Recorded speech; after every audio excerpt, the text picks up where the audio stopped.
के अधिनियम के तहत बहाल करे। अन्यथा हम 2014 में जो 2004 में जो राबड़ी सरकार को गिराने के काम किए थे, उसी तरह आपको भी मैं गिरा के रहूंगा।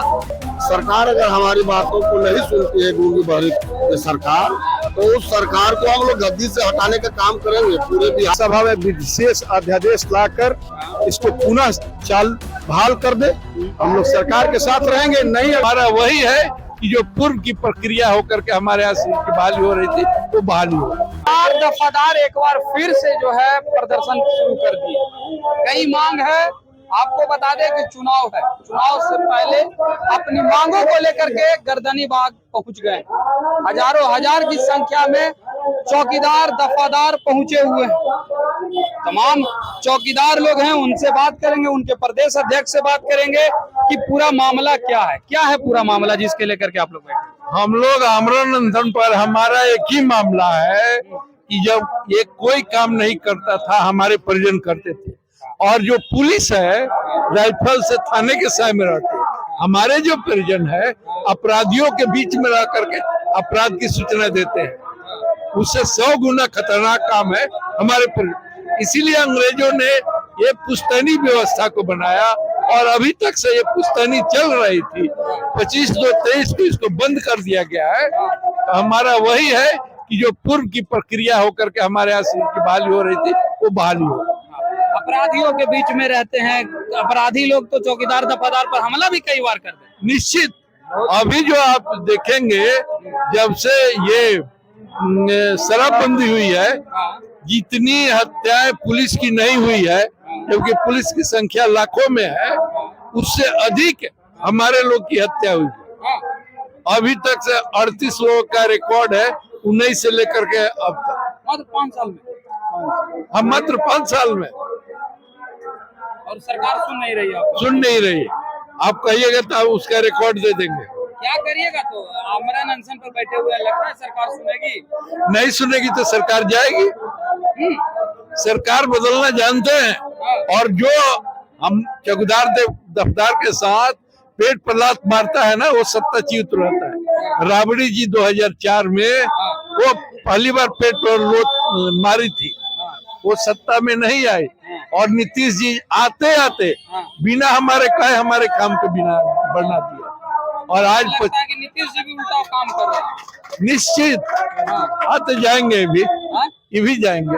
कितना संख्या है आप लोग? हमारा जो संख्या है, ये बिहार के हर विधानसभा में 5000 से 7000 वोट ट्रांसफर करने की हमारी शक्ति है। एक विधानसभा में हमारी संख्या 200 से 250 है, और एक चौकीदार जो है कम से कम 50 वोट। हम लोग गांव में रहते हैं, सबका भला करते हैं, एक चौकीदार 50 वोट से कम नहीं करेगा।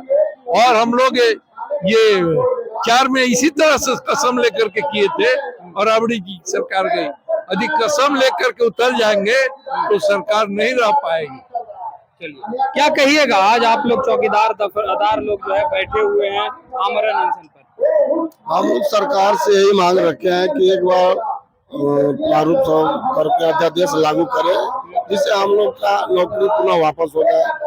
सरकार अगर हमारी बातों को नहीं सुनती है, गूंगी बहरी सरकार, तो उस सरकार को हम लोग गद्दी से हटाने का काम करेंगे। पूरे बिहार के जितने चौकीदार दफदार हैं, कोने कोने से आए हुए, इस सरकार को हम लोग रहने नहीं देंगे। एक नहीं रहने देंगे, नहीं रहेंगे, हटा देंगे सरकार को। हम लोग सरकार को हटा देंगे। इसी गर्दनी बाग से धरना प्रदर्शन हम लोग आमरण अनशन में संकल्प ले रहे हैं कि जो सरकार हमारी बात को नहीं सुनेगी, उस सरकार को हम लोग बदलने का काम। क्या क्या मांग रखे हैं? मांग हमारी यही एक ही मांगे है क्या? कि हजरत को बहाली कर दिया जाए। हजरत को बहाली करवाने के लिए नहीं सरकार सुनी तो गद्दी से हटा, हम लोग गद्दी से हटा देंगे। आप भी चाचा?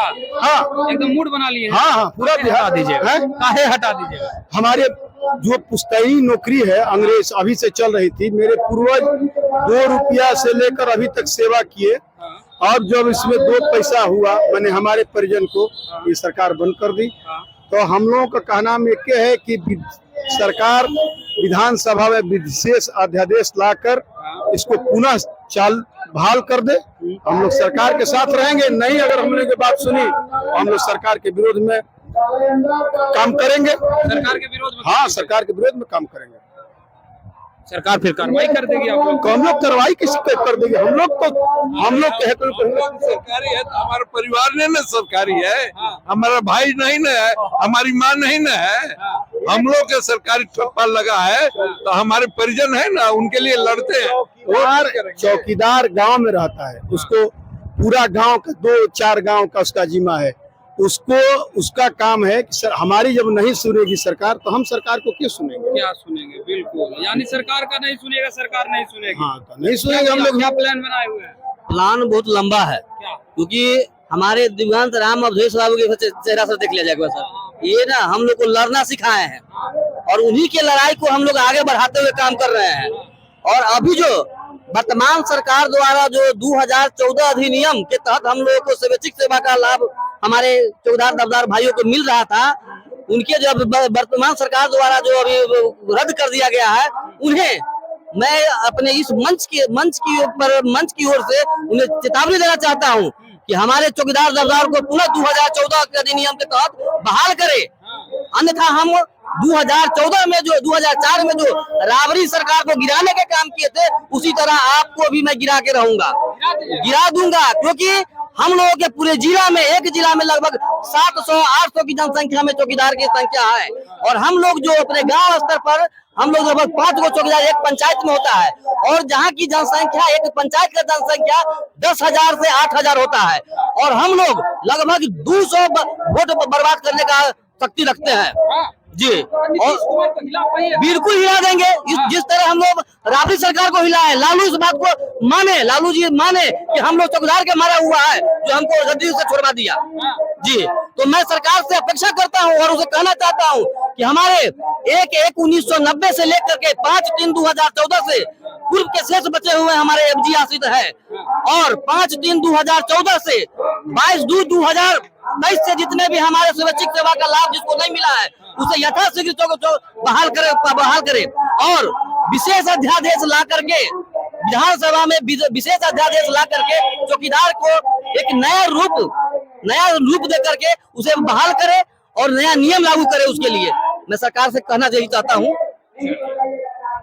तो ये है तमाम चौकीदार दफादार जो कि आश्रितों के बहाली के लिए प्रदर्शन कर रहे हैं। अब देखना है कि सरकार क्या कुछ करती है। फिलहाल इस खबर में इतना ही, धन्यवाद।